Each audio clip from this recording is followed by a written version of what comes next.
Paranoid adalah kumpulan narasi pendek yang menceritakan berbagai kisah mistis. Kami hadir setiap 2 kali seminggu pada hari Senin dan Kamis pukul 10 malam. Beberapa narasi yang kami bawakan merupakan pengalaman dari kejadian yang benar-benar terjadi. Beberapa hanya sekadar imajinasi, dan beberapa adalah gabungan dari keduanya. Kisah yang kami ceritakan berdasarkan dari pengalaman keluarga, pengalaman teman yang kami kenal maupun tidak kenal, dan bahkan dari pengalaman penulis sendiri. Jika Anda juga ingin membagi pengalaman mistis untuk kami ceritakan, Anda dapat mengirimkannya melalui email narasi.paranoid@gmail.com. Dukung kami dengan menekan tombol like dan subscribe, serta bagikan cerita kami ke saudara dan teman-teman Anda. Selamat mendengarkan.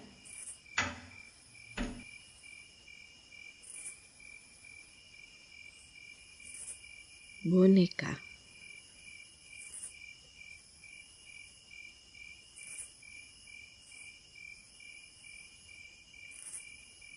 Ini adalah cerita ketika anakku baru berusia 3 tahun.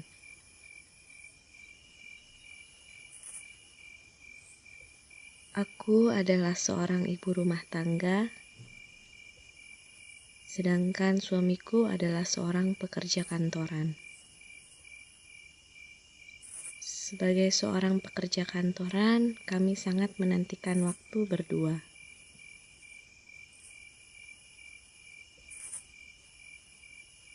Suatu malam, kami pergi ke sebuah pasar malam. Kebetulan besok adalah hari libur. Aku meminta tolong orang tuaku untuk menjaga anakku semalam. Tentu kami berangkat setelah anak kami tertidur.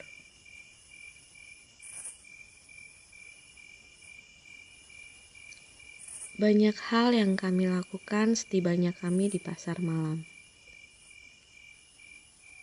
Kami terhenti di stand barang-barang bekas. Ada satu barang yang menarik perhatian suamiku. Sebuah boneka porselin berbentuk gadis mengenakan gaun merah.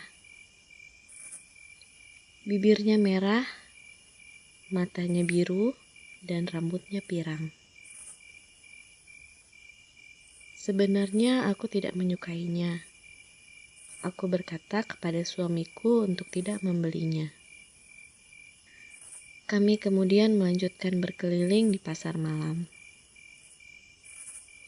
Namun suamiku terlihat tidak puas dan berulang kali berkata ingin kembali untuk membelinya.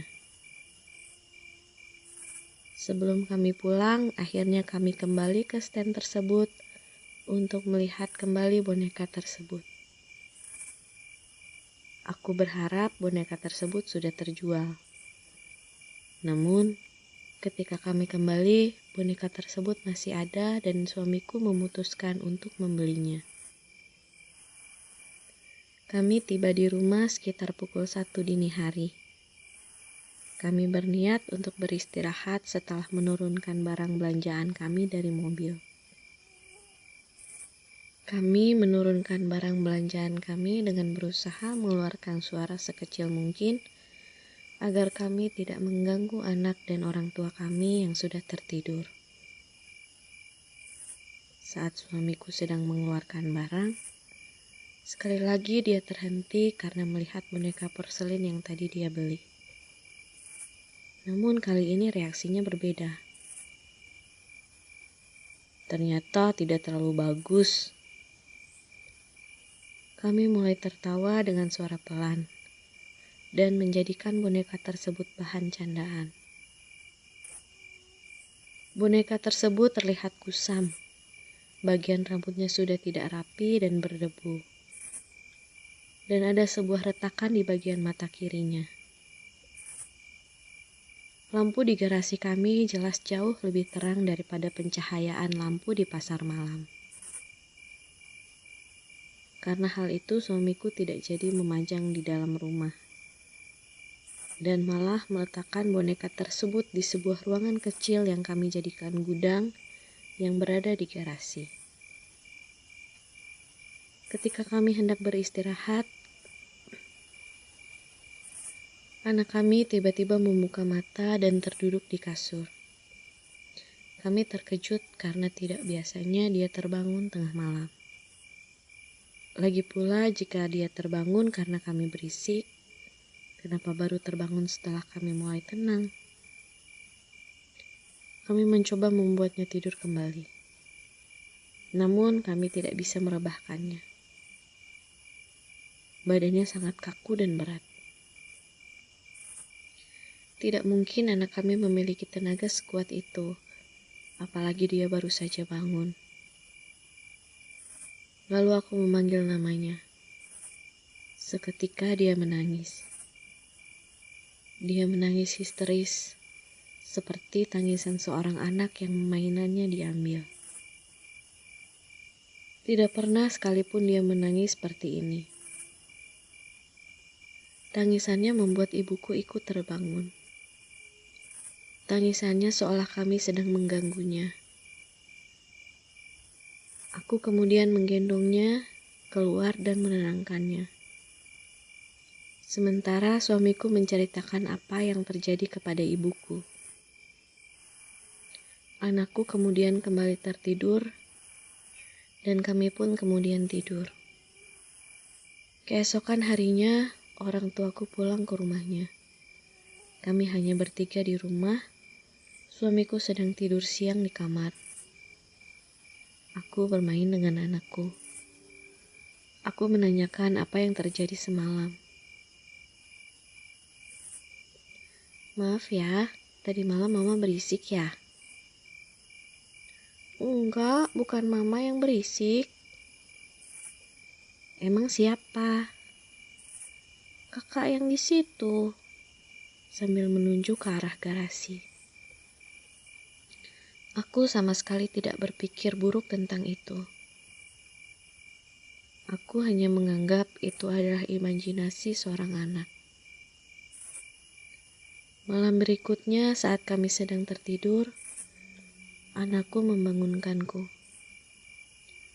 Mah, kakak pingin masuk. Kakak siapa? Kakak yang kemarin. Sekali lagi anakku menunjuk ke suatu tempat yang jika ditelusuri tempat itu adalah garasi. Kali ini aku merasa takut. Aku belum menceritakan kejadian tadi siang kepada suamiku. Aku membangunkan suamiku dan menceritakannya. Suamiku yang tidak percaya pun hanya menganggap itu adalah imajinasi seorang anak. Namun anakku tetap meminta temannya untuk masuk. Mah, kasihan dia sendirian.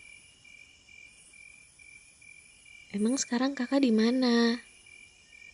Itu di boneka merah di dalam gudang. Suamiku yang sebelumnya masih terlihat belum sadar betul, kini terlihat segar. Kami terdiam dan hanya saling memandang. Pikiran kami tertuju pada boneka porselen yang kemarin suamiku beli. Tidak mungkin anakku tahu tentang boneka itu. Boneka itu kami simpan di dalam gudang ketika anakku masih tidur. Bahkan, aku yakin hari ini anakku tidak main ke gudang. Walaupun dia pergi ke gudang, ruangannya kami kunci karena terdapat barang yang dapat membahayakan anak kecil.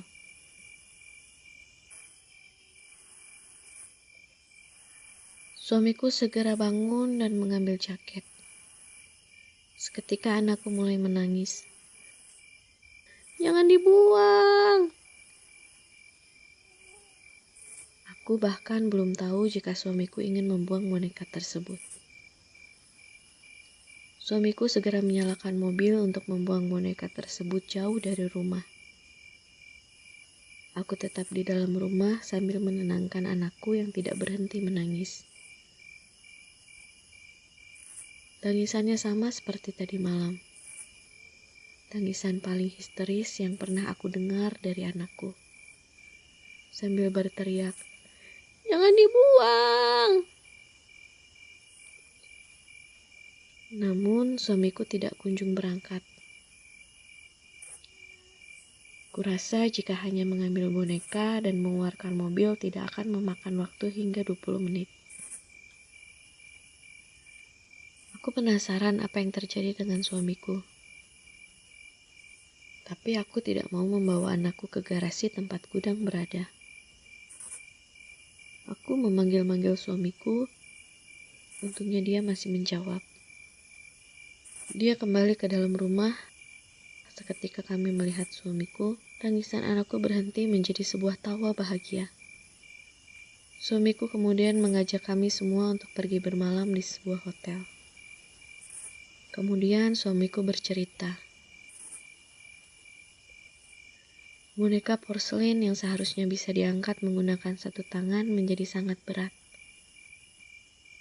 Suamiku bahkan tidak dapat menggeser 1 mili pun dari tempat boneka itu berada.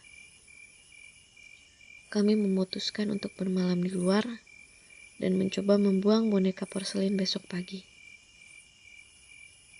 Jika itu tidak berhasil, kami akan mencari orang pintar yang dapat mengusir hal-hal gaib. Sepanjang perjalanan, anakku kembali tertidur pulas. Keesokan paginya, suamiku kembali mencoba mengangkat boneka tersebut. Namun kali ini bobotnya kembali seperti saat pertama kali kami beli. Boneka itu dibuang oleh suamiku di tempat yang jauh dari rumah.